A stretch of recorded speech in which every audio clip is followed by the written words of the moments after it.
देश में अभी कई दिनों से औरंगजेब और राणा सांगा का मुद्दा चल रहा है, लेकिन अब बहादुर शाह जफर भी बीच में आ गए हैं। नमस्कार, मैं आरब सिंह और आप देख रहे हैं भारत रफ्तार। जी हाँ, हाल ही में गाजियाबाद हिंदू रक्षा दल के कार्यकर्ताओं ने रेलवे स्टेशन पर बनी बहादुर शाह जफर की मूर्ति पर काला स्प्रे कर दिया।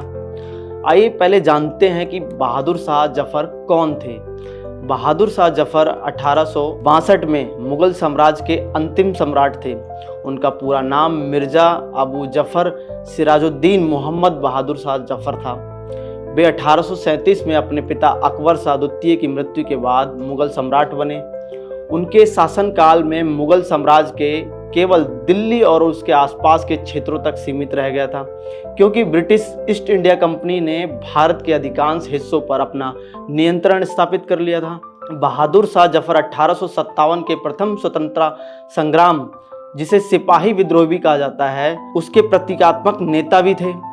विद्रोही सिपाहियों ने उन्हें भारत का सम्राट घोषित किया।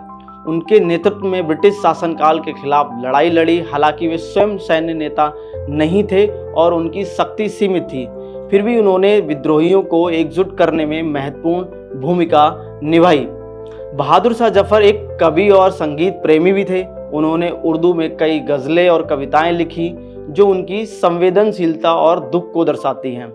उनकी प्रसिद्ध पंक्तियां जैसे कितना बदनसीब जफर दफन के लिए 2 गज जमीन भी न मिली कुएं यार में, उनकी त्रासदी को व्यक्त करती है। वे कला, साहित्य और संस्कृति के संरक्षक थे और उनके दरबार में कई कवि और कलाकार फले फूले।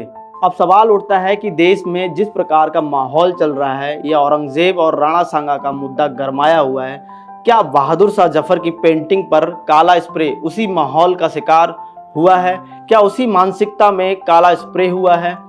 हालांकि उत्तर प्रदेश जिला प्रशासन, गाजियाबाद पुलिस प्रशासन ने जिन लोगों ने बहादुर शाह जफर की पेंटिंग पर काला स्प्रे किया, उन पर FIR कर कार्रवाई की है। अब आप इस घटना को कैसे देखते हैं, कमेंट करके हमें ज़रूर बताएं और देखते रहिए भारत रफ्तार।